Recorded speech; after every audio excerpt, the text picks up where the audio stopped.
Hey guys, this is Kapow, comics, cartoons and collectibles. I'm Sonya. And I'm Al, and you know what, Sonya? We've actually passed the halfway point for this season of Kapow. Crazy. Isn't What it? are we going to do in our time off?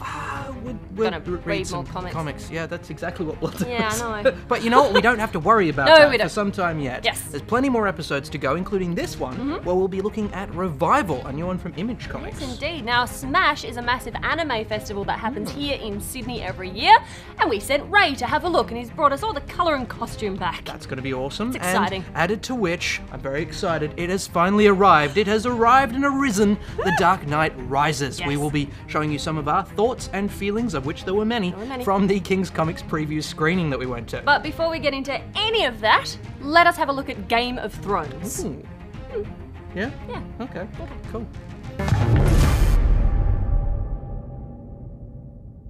In the highly unlikely event you've never heard of a Game of Thrones. Yeah, I'm sure there's 1, 2 people out there. Just yeah. 2? Absolute maximum. Yeah. Okay.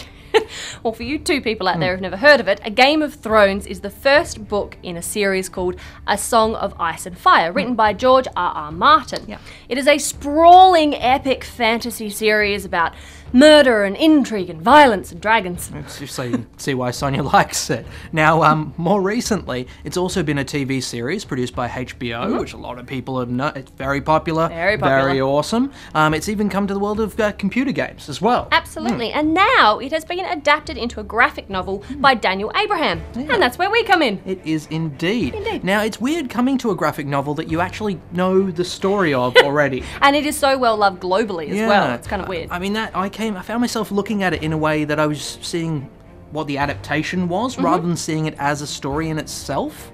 And honestly, I think that may have been why I didn't dig it. I think you're being a little unfair in it, though. You can't compare it to other versions. You have to look at it just as a graphic novel. I disagree. Completely. I mean, look, why are people going to buy this? 90% of the people who buy this are going to at least have seen the TV series or read the book or both before they pick this up. So they're going to be coming from the same place. Yeah. And this has to bring something new to the table to be worthwhile. Okay, but I think that it does. I mean, the thing that a graphic novel has that a regular novel or a TV series doesn't is the artwork. And the artwork in this, I feel, is really lovely. The colour palette that's used is amazing. And when you get to these big, broad vistas where you're looking at the sun rising over the Dothraki plains or indeed setting over King's Landing, it gives you a wonderful emotional connection to the story. Okay, well, look, I'll give you that. I will give you that. Some of the broader, larger panels are actually pretty impressive. Yeah. And there's also the dream sequence that Bran has. yeah, beautifully done. That actually, I thought was done better in this. I thought it was more effective in this graphic novel than it was in the TV series.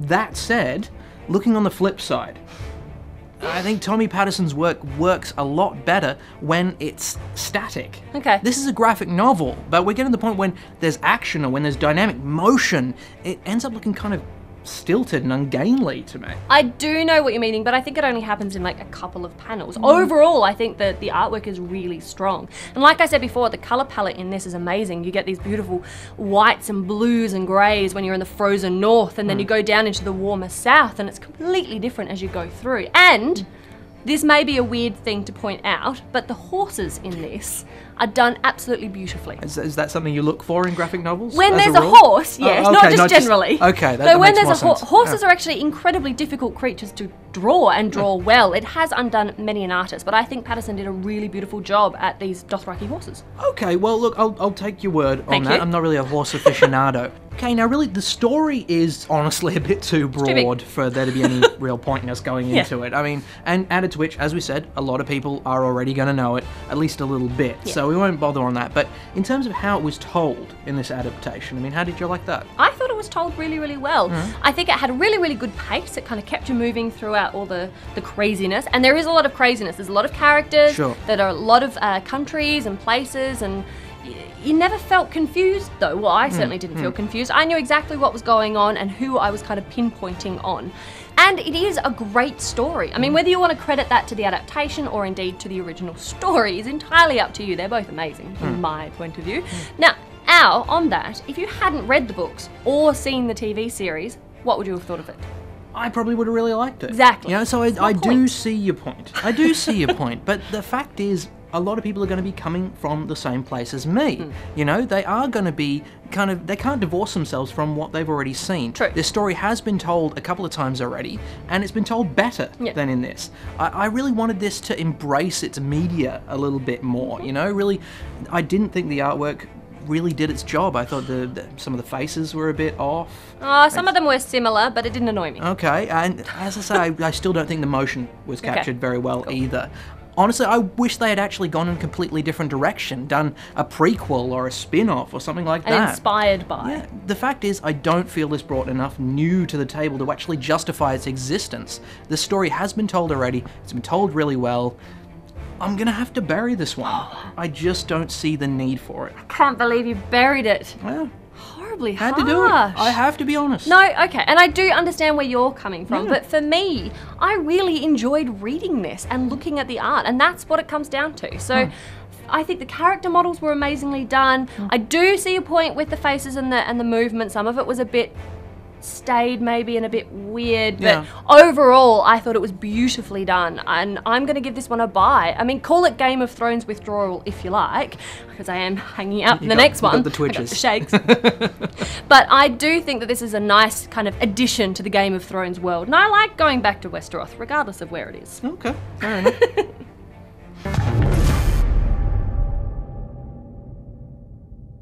Okay guys, we're here at the King's Comics advanced screening of Dark Knight Rises. There's so much expectation. Al, one word, what do you expect? Explosions. Sonya? Fight Corey, that's 2 words, I'm sorry, but that's what I like. Fail. Death of some sort. That's what I expect. Sure. I don't Gotta know. be some of that. Yes. It could be. Okay, let's go. Let's go. Got our drinks? Yes. Well, this is massive. You can have some of mine.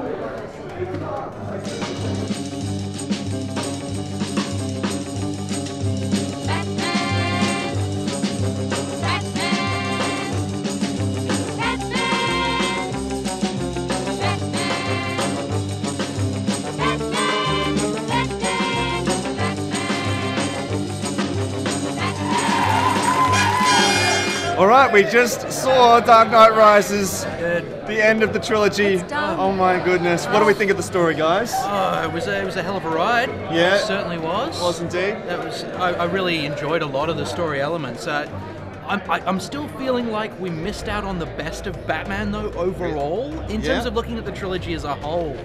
We've seen him starting off, we've seen him be a bit past it, but we haven't seen him at his best when he's really, really awesome. And that I still feel a little shortchanged by that, as much as I did like this film. Yep, I can see that actually. I feel like there's something slightly missing there with Batman as well. No, I'm the same. I totally agree. Like I've kind of come out of this going, yay, and it was, but I'm not sure. I think there's something more there. Like, it's weird, but I still think it was really well written, and it's kind of given it a nice ending to the trilogy, I think. Yeah, I think so too. And what about Bane and Catwoman? What about them as additions to this story's trilogy? Well, what do you think, Sonya? I thought they were both pretty good, personally. I thought they were pretty cool. I have to admit, I was trepidatious with Anne Hathaway playing Catwoman. I wasn't. I was quietly confident. Yes, I remember you saying. Well, I gotta say, she's not exactly how Catwoman plays out in my head, Yep. but she was pretty darn close. I think she got the fighting style that they created was awesome for her, and I think she had that kind of the dryness and the kind of wittiness about her. So, props. And with Bane, I thought he was excellent. Tom Hardy is going from strength Hardy to strength. is very Love good. Tom Very Hardy. good. Yeah. The only problem, there were times when I couldn't understand what he was saying. Yeah. Me And too. that's, you put a big thing over guys, right? That's going to happen. Yeah, you know? and to be honest, I kind of think that they owe that to the audience for us to be able to hear that dialogue sometimes. And I felt a little bit cheapened by that. It was a little frustrating at times. He's given this great performance, And you're only but catching you're going, every wait, third what did he say just? What I about have to get this and get it on subtitles. Bane titles. What about fans of the comics? Do you think that they're going to be impressed with this ending of the trilogy? Will they be happy with it? I think so. I mean, we're fans of the comics, and I'm happy with the end of the trilogy, but I can see where it can still Yeah, I think go they're going on. to be on kind of two minds. Yeah. I think people are going to feel like this is a really well put together story in many ways. The plotting is a little slow at times. There's a few too many little speeches I where agree. the same information is repeated. Yeah. But still, I think it moves along at a good pace. People are going to enjoy that element of it, and yet they're going to. I think like see in the what we comics, said, we see yeah. Batman being completely super awesome and knowing every martial art under the sun and having fantastic gadgets, and we just didn't get quite enough of that over this trilogy. How long do we think it's going to be before there's going to be somebody else taking a crack at Batman?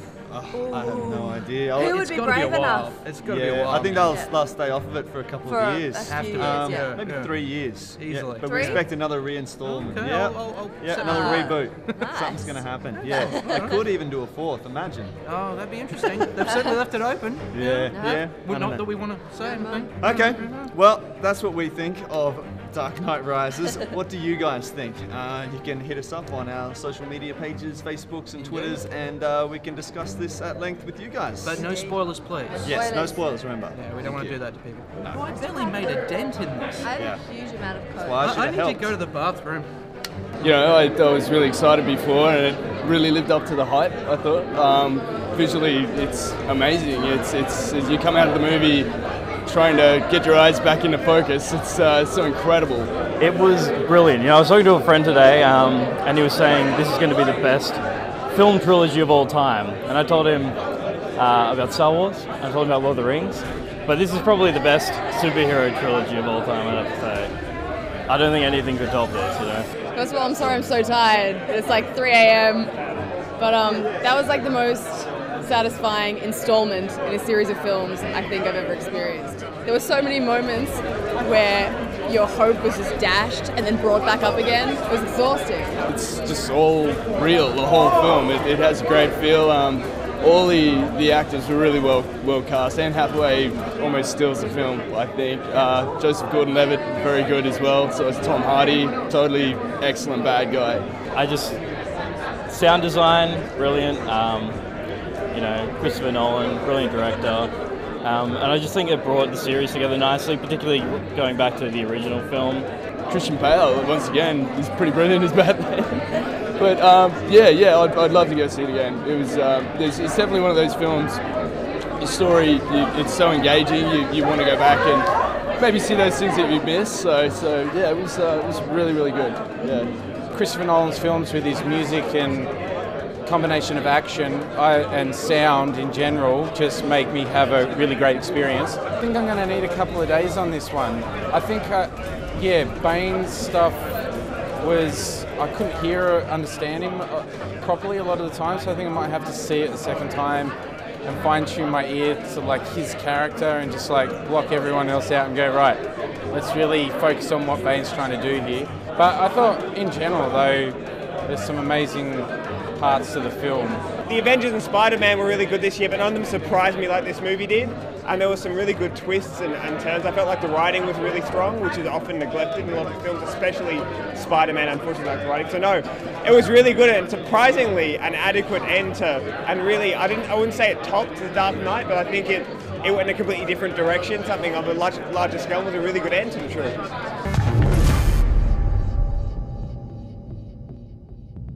Okay, now since we began this magical mystery tour we call Kapow a few months back, we have been getting quite a few requests from people to answer questions on the show. We have, and since we're such lovely people, we thought we'd actually do it. Yeah. So here we go, let's go. All right, the first one is from Daniel Flannery. Hey guys, new fan here, just wondering if you could point me towards some good Daredevil trade paperbacks as a starting point. Thanks.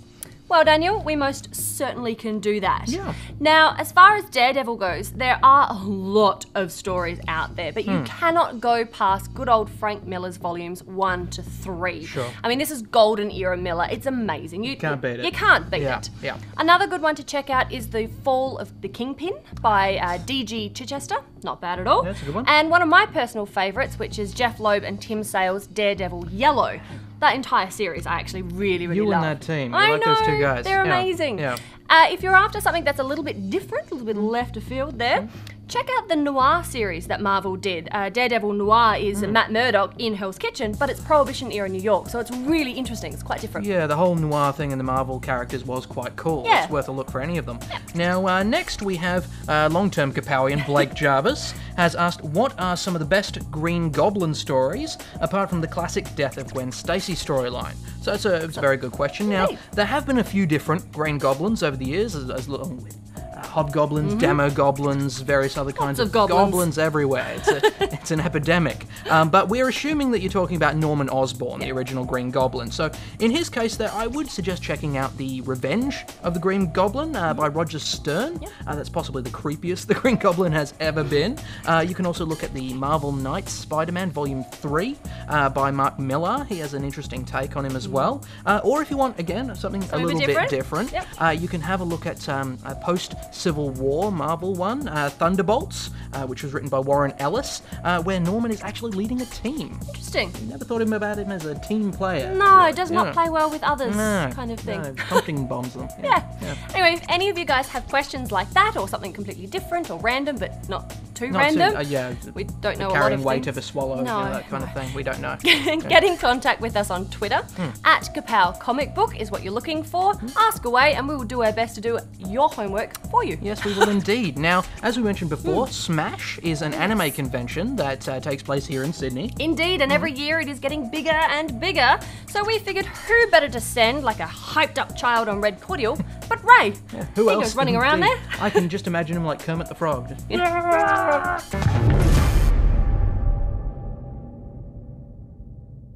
Thanks, Sonya. Yeah, I'm here at Smash. Plenty of anime, cartoons, collectibles. It's been growing year by year, and I thought it'd be about time that we come along and check it out.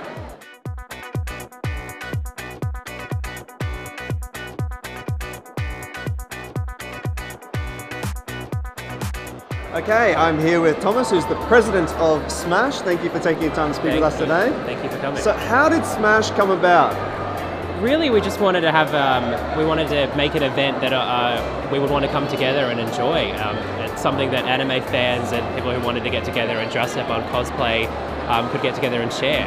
And it started off small, and it's just crazy how huge it's gotten since then. Yeah, and what kind of things can one expect when coming to a Smash exhibition?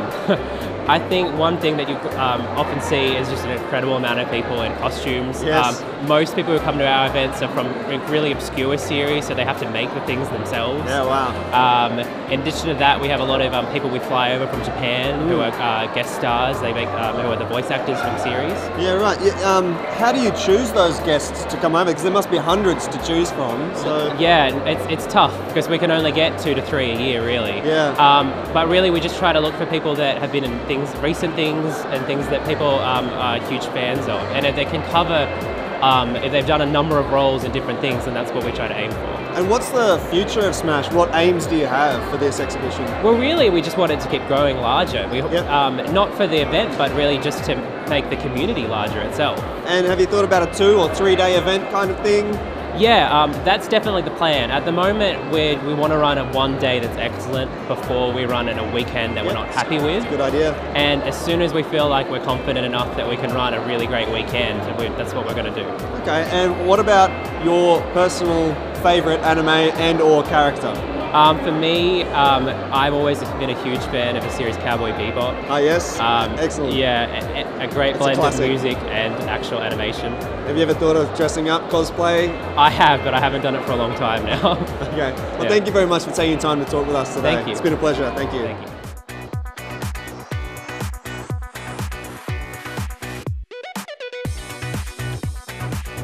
Smash is an amazing convention. It focuses more on anime and manga and the Japanese sort of culture that is growing more and more in Australia. Okay, and what's the difference between coming to this or say something like Supernova or Armageddon? I would say that Smash is a little bit smaller. Yes. It's far more sort of...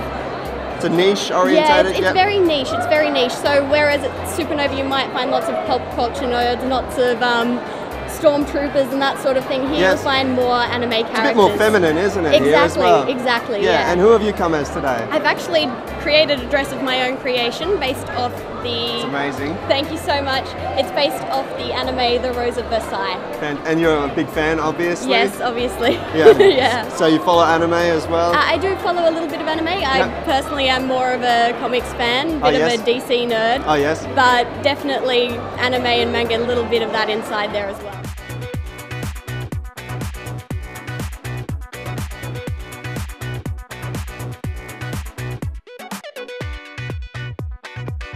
Okay, one of the coolest things we've seen here at Smash is the gunplay exhibition. This is actually a competition, and one of the best people we've found to talk about it is Mitchell here. Could you tell us what the gunplay exhibition is about? Alright, so the gunplay exhibition what it's about, right? This is the Gunpla Builders World Cup. It's actually the Australian leg of the World Cup, where we pick the best gunpla builders in Australia to represent Australia in the actual final World Cup in Japan this year. Wow. And how long has it been running here in Australia, the Australian leg? Alright, the Australian leg's been running for 3 years. This is the third year running. First year we started in town halls, then second year here, third year back here again. And who can get involved in this? Well, anyone, any age, as long as you're into building stuff. Yeah. Just pick up a kit, just start from there. Is the competition pretty fierce? It gets fiercer every year. Yeah. Has it been an Australian ever win it, or? Not yet. This year we might have a good chance, but we'll see. And what kind of things are you looking for when you choose a winner, or someone to represent the Australian leg? The way I'm not a judge myself, but I know how it's done. So pretty much what we look at is we look at creativity, technique, colors, choice, all sorts of things. But mainly it's creativity, how clean the thing is, how well it's built. It's a lot of technicalities and all that stuff. Have you ever entered anything yourself? Nah, personally no. That's all right. Well, thank you very much for taking the time to talk with us today. And all the best for Smash. Yep, sure thing. All right, thank you very much. So, what is this cafe about? So the Mei Cafe is based on the Japanese style Mei Cafe, the type of culture in Japan where customers come in, purchase drinks, cakes, coffee, that kind of thing, and there's a maid assigned to each table that looks after the customers and hosts them for the hour time slot. Okay, great. Thank you very much. Thank you. Thank you.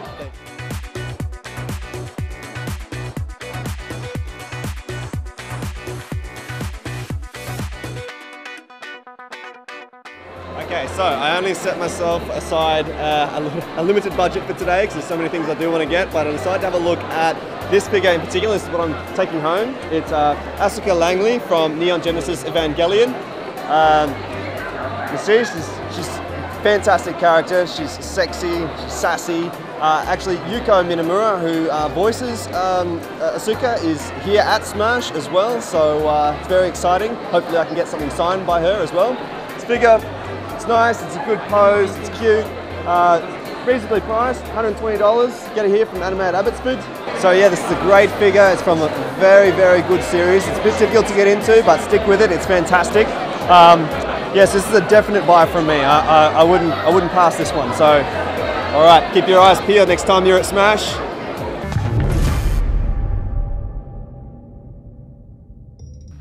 Okay, now Sonya. Yes. I'm willing to bet you must have been at least a little bit concerned when you found out we were reviewing a comic about people coming back from the dead. Absolutely terrified. No, honestly, I was. We all know my thoughts on zombies. It's not a secret. I don't like them. No. But I was very happy to get through issue number 1 of Revival without anybody trying to eat anybody else's brain. Well, no, but that's not to say that there aren't lots of other creepy things that happen in here. I don't care. Oh. As long as people aren't trying to eat other people, I'm okay with it. I mean, here we've got people coming back from the dead, but they are essentially the same as they were before they died. With the added bonus that the people coming back seem to be extremely strong and can heal wounds in moments. So it's all kind of win-win for them. Yeah, I'm alive again and I got superpowers. That's awesome. Bonus.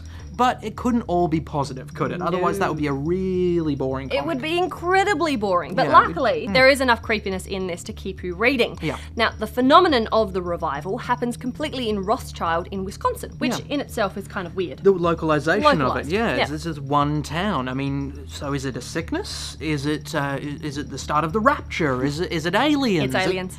You always think it's aliens. Yeah, 9 times out of 10 I'm right. Where are you getting 9 times? Aliens. Half Always the time aliens. at most. It's aliens. Move on from the aliens. Fine. Whatever it is, though, the entire town has been put under quarantine by the CDC, who kind of let the quirky inhabitants get about with their lives, providing they don't want to go on vacation anywhere. Or go anywhere outside the town. Outside the town, really. Now, they are a bit quirky, aren't they? I got a kind of a Twin Peaks kind of vibe from their little small town egocentricities. Yes. We've only seen a lot of one character, though, which is Dana Cypress, who is a police officer and has become the first member of the Revitalized Citizens Arbitration Team. 13. Absolutely. Which sounds a lot better than Zombie Squad. It does. It really does. It's very more PC. It's much more PC. Yeah. So what she does is basically deal with crimes that involve the revitalized citizens. Yeah. Which is a really intriguing concept. It's a good idea. And I gotta say, it does have me actually hooked. Yeah, I think there's a lot of space for this to grow. Yeah. It's certainly got enough in there, and I really like the way that it's being told. Yes. I mean, people know this about me. If they had a big chunk at the start, there was a big sort of this is how it all happens, started yep. explanation, I would have chucked it. Yeah. I would have chucked it in the bin. But in this one, we learn bits and pieces about things Yeah. through conversations the townspeople are having. There's an argument on the radio That's about pretty cool. whether it's religion or whether it's science that's caused this. But it's aliens.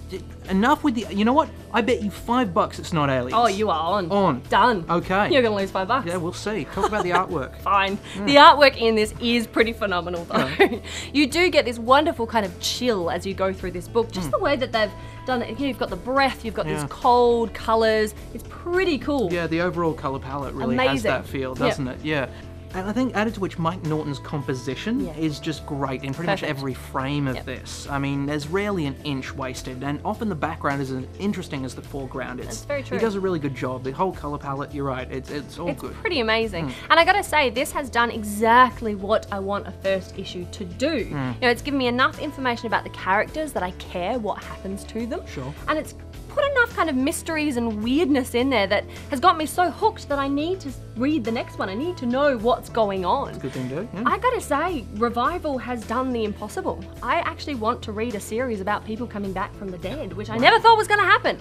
Unless they get really zombified, then I might freak out. Sure, yeah, you'll probably stop. I'm gonna give this one a buy. Great story, great artwork, really intriguing premise. I can't wait to get into the next one. Yeah, well, okay, look, I agree with you. I think there's certainly a lot of development. This has a lot of distance to go. Yeah, definitely. It's got an intriguing mystery. Yep. It's got really well done storytelling. The art's great. I am a little bit concerned. This isn't ongoing, rather than just a mini-series. That's true. So I'm a little concerned once its basic mysteries are revealed. I wonder whether it'll be able to keep going. But Yeah, sure. you know what? That's a problem for another day, and it may be a completely groundless concern. Yep. So I'm definitely giving this one a buy. I really enjoyed this. I think you just don't want the mystery solved because then you're gonna owe me $5. You're going to owe me $5. Not a chance. You know what? Go Aliens. get your wallet. Can't. Why not? Aliens took it.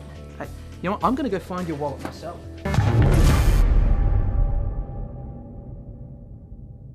All right, Kapowians, that is all that we have from us this week. Yes. But we will be back next week. We've decided it's high time we have a look at the Before Watchmen series. Absolutely. Enough of it's being released now that we can make an informed and educated opinion on this. Yeah, no pressure or anything. It's just one of the greatest graphic novels of all time, one of the most beloved stories of all time. What could possibly go wrong? All right, we'll see you next week, guys. Bye.